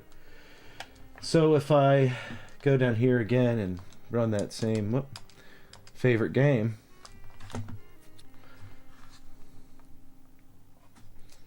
Favorite game, yeah, it is. The only game, right? Okay, so we should be able to do exactly the same procedure here, where I go menu, I go chroma setup, I go, see, and this is off, so you can see that's what it looks like without it being turned on. Let me go back over here to this one. So you say it's off. I guess we can't really see that through the camera. So right, now it's hard. It's hard to see the difference because the camera is not going to show you the real color on your screen. It's not going to look perfect. So it looks fine, but if I like when it's on, it's there's definitely a more vibrant look to it. So but again, it's the same kind of thing, same exact thing. Signal now it's telling me is component video, so it'll tell you what it is. And see, that was so clean, it went through it and it did it immediately. Like it said completed. And what we'll do is see progress completed. It's so clean it just kicked it. So that's RGB component straight to a good RGB source straight to good component video. And What I can do now, though, is let's hook it up to something that's not so pretty. And that would be the other console. There you go. The Sega, Genesis 2. Sega Genesis right. 2. So that's going to We've take got a the second. Sega. So now we're going to see the Sega Genesis 2 that has suboptimal, below par composite output. Yeah. And I believe what we're going to see is that the TV is not going to like this and not going to be able to do the auto calibration. It probably wouldn't even. I don't know. It has been RGB modded with the triple bypass, and I still don't know if the signal is clean enough out of that to do the component video cable auto color. Cool. Let's try. We'll try both of them since I already have that out, and then I just need to get the power supply, switch over the console, and we'll just see. But yeah, before, I think somebody was asking, before this, you would have used one of these boxes, that look like these equipment that's literally just a signal generator, right? It could have been, it would look like an Extron box, right. And it would say signal patterns, and you just push buttons, it would pull the pattern like that up, and that's supposed to be calibrated, that machine, to set out a standard that will be good enough for the monitor. The crazy thing is that, like, again, a lot of consoles aren't going to be able to do that. I have been able to do it also with my cleanest one chip SNES sometimes. So that's another one. The cleanest one chip modded, everything's fixed on it. If people are looking for more information on the signal generators, really cool small YouTube channel. I think it's Matt's TV Barn. It's this English bloke, and he collects old signal generators and he rebuilds them, and he does all sorts of crazy stuff. But he's got I'm trying to get him on the show. He was sort of a bit busy for a few months, but we're still trying to get him on here to have a good old natter about, because he's got an NTSC, a PAL, he's got a CCAM, a signal generator. I think these are Philips ones. And yeah, they're basically like 1U rack mount things that go, that would fit into a standard rack mount and don't do much but produce perfect signals for a few test images. Yeah. All right. So this is the composite, or this is HD Retrovision components? This is the HD Retrovision, because I'm still in component video. Yep. So we're going to start with that, and then which this is going to look good. This may work. Oops, sorry. This may work because it looks, to my eyes, just as good as the last one, pretty much. So let's go. Whoops, that's the wrong color bars. One under that. All right, we got them. All right, so let's try it again. Same thing. This may work. Let's see. Component. Yep. Again. All okay, right, super clean on that. Worked. Excellent. So let's try now. Let's go out and we'll try this same. Nope, that's RGB. Sorry. Let's go back out here and we'll try the same test. I just have to switch it back over to Composite with Composite. Switch it over to this old Genesis 2. And so this is still going to have the quality composite cables. Maybe you could, let's see how this goes, because I imagine that you could force it with some terrible, if you use those terrible Genesis 2 cables, that would also contribute to getting a bad signal. I must have put the wrong. Yeah, I put the audio cable in there. That won't help. We got a professional here, ladies and gentlemen. Real professional. Put the audio cable in there. Composite. All right, so yeah, you could see like a nice rainbowing. It really dims the picture a little bit too. We can see this. You can tell this already that it's dimmed the picture a lot. And let's go ahead. Should just be able to run that. Look at that. Oh, I can see from here that looks like dog shit. There's no way this is gonna work. So there's the same color bar pattern. And if again we go in here and do the same tests, come on, baby. Now it should start going all wacky on the screen. Give us a like, baby. I see the hearts flying. Give Come on, us a baby. like. Let's do it. All right, progress. It's taking a long time, at least. Oh, it's changing. Like it's changing brightness. It's hard to see on your camera, but it's gonna. It's changing. Oh, what? Hey, but it took What? much longer. What? All right. Wait a second. Let's Try it with the crappy That's cables, then. exactly what I was about to say. All right. Because I didn't think that this was gonna like happen. I didn't. And I hope it is the cables, and this. And I hope it fails miserably when I change these cables. Because then I will absolutely love to say that for Todd, and to have that be a reason. Oh yeah, That would be good. That would be a good test. Or if this works, Steve's been talking out of his ass for the last 90 minutes. So Well, that's always the case, really. absolutely. All right. All Let's try it again. Nothing else has changed except the cable. Crappy cables here. All right, we're gonna go back. PSD. All right. Let's see if it does it.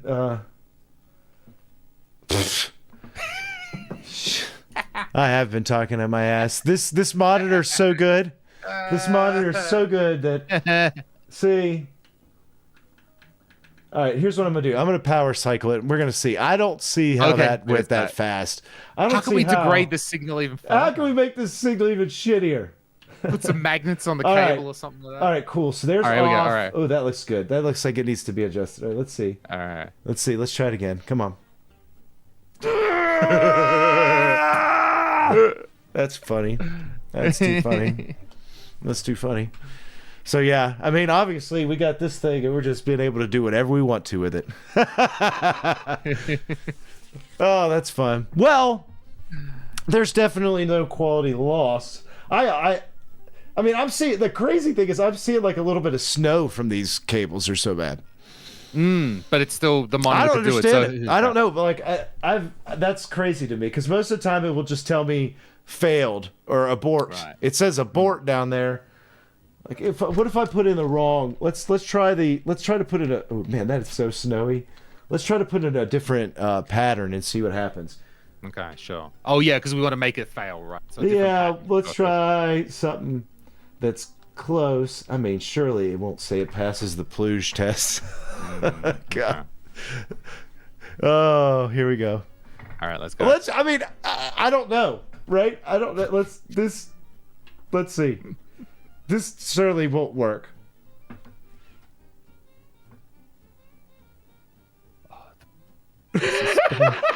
Suspense, I'm dying here. I'm dying. What are you doing? It's looking for a while. I mean, it's looking. I cannot believe. Yeah! Hey! Prove that he's not a crazy man. Yay! I've never been happier in my life to see an error screen. See, folks. Now, All it's right, really... so now we've demonstrated the error. Okay, so let's go back to those good cables for a second and see if we notice it. I'm just gonna swap them out and we'll see what it looks like. If it looks any different, from what you just saw. This is why you lasted more than 100 minutes in the stream. Thank you very much, everyone, for sticking through. We There got the it good is. stuff. Still looks the same, just about. Okay. And we'll, gosh, Got the let's All right, do it. yep. And now it's there you go. So yeah, but it's how just quick- that's it. That's it. So there we go. That's like the big secret thing though, is running that color, and it does really make a difference on your color, and you know you don't have to worry about it on those other ones that. I suggest if you don't want to get in there and try to do the crazy hours of color calibration with your monkey. Sure, you want to get in there and become best friends with Keith Rainey and get Yeah. probes on the screen. Which and- is absolutely I mean, yeah. awesome, which we need to do like a color class, a color live show sometime. But yeah, if you want to just get away with like getting there cheaply, and if you can get that signal in there and it accepts it like that, then you're doing pretty good. So good job. I can't believe that other cable did it. That was funny. I can't believe we got it all. I thought the signal was junk. Anyway, let's look at. There's really one important thing that we can we can look yeah, at what do while we we're got? What do we got? closing out here. So Todd's rich. So Todd's rich. These Todd's cables are great. You got them from Stone Age Gamer. Yes. So you got 3 for $50. That's great, bro. Right, Like, and actually, here's the deal. I'm not sure when I'm going to do this, but you guys go over there and start following me on Twitter because I'm going to give one of these cable sets away to somebody. I don't need 3 of them. So I've not announced it or anything yet, and I don't know when I will, but I will. I'll probably do a video on it and then do a tweet where I give away one of the sets. Again, it'll be brand new in the package and everything. So go follow me on Twitter now to get like early head start on that because I'll do that. And then I'm going to buy one of the other ones because I'm sure I can use it. Okay, so he's got different ones, has he? He's Well, got, just like, the other not one, just and let's face it, we need to convince him to make the NES multi-out one too. Because I mean, I'd love to have a full-on. Yeah, thank you, Belmont. Belmont's posted a link to Twitter. Anybody there? But Sure. So a few people in the chat. First of all, Ronnie, do PVMs and BVMs do this? Like you said, with the menu option. If there's a so what you do is you go in and if the PVM or BVM has the, if you go in and you just hit it on the menu, it's like the first thing that pops up. Chroma setup. If it has a I'm gonna turn Chroma on setup, this one here. I'm not sure about BVMs always having it right there like that, but that's the one. And then obviously, for you guys who don't know, some of them, many of these monitors have color temperatures, so there's usually 2 or 3 of these, which is 65, and then the cooler blue 9300K, and so there is a color difference there where you're getting more blue and less red, and whichever one you prefer. So what I really want to show here is our water effect, right? Isn't that what everybody loves? Look at the water. Real the Sonic composite, composite waterfalls. And I really do like the way this lower line count, this is a 450 line monitor. It doesn't, I think the composite kind of looks good on it with this less line count.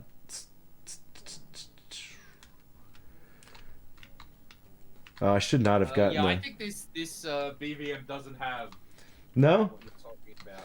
At least maybe I can't find it, but it's certainly not in the top level here. Yeah, if it's in there, I'm not familiar with it off the top of my head. I guess I'll just go right here.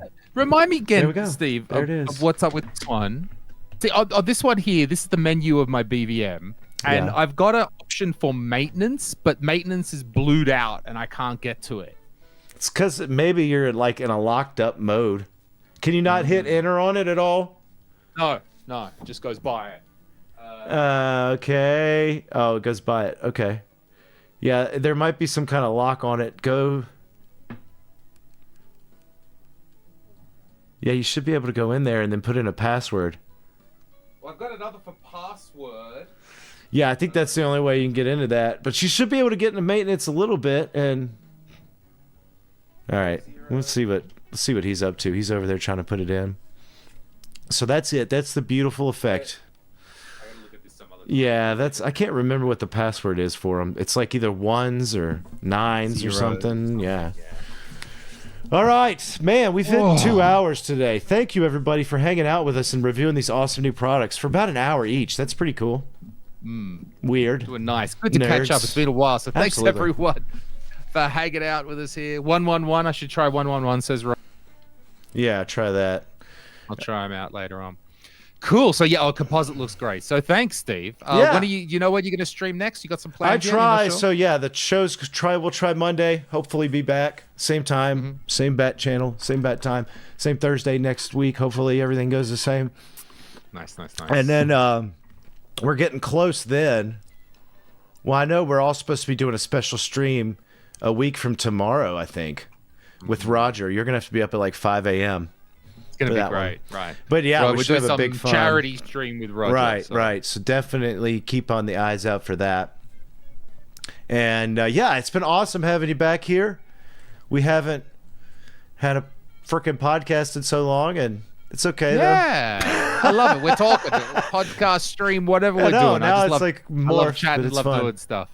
So Thanks anyway, very much. And yeah. thank you everyone for joining along. Thank you very much for joining, and I really appreciate you guys all taking some time out of your day to listen with us. Absolutely. Thank you, everybody. We appreciate it. Appreciate everybody in the chat always having fun. And guys, we will. I'll see you Monday back here in the bunker. And then I have been working on a video. I don't think I'm going to bring it out till next Friday, though. I'll finish it up, make it nice. I'll include some stuff like today, and so that'll be out next Friday. So, anyway, you guys have a wonderful weekend. You too, Zez. I'll talk to you soon.